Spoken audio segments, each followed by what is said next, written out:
In this video we will show you how to set up the heating parameters in the Airwell controller, including how to enable the custom weather compensated curve within the controller.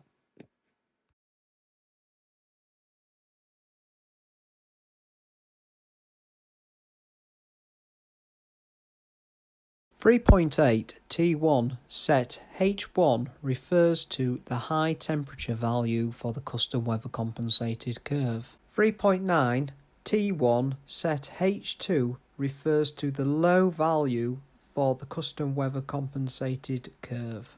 3.10 T4 H1 refers to the ambient temperature when the high flow temperature T1 set H1 will be achieved.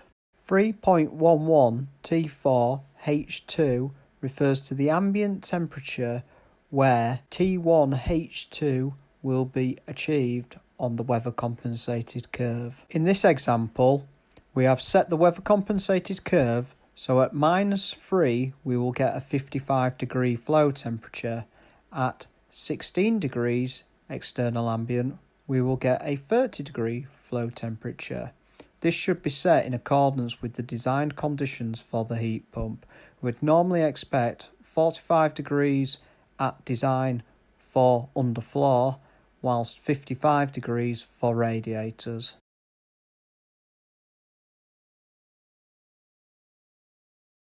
Now that the custom weather compensated curve has been set within the parameters, we need to enable it.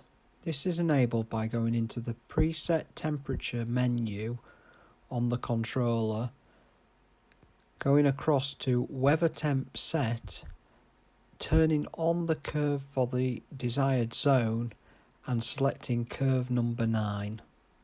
This will then enable the custom curve and not the preset curves within the controller.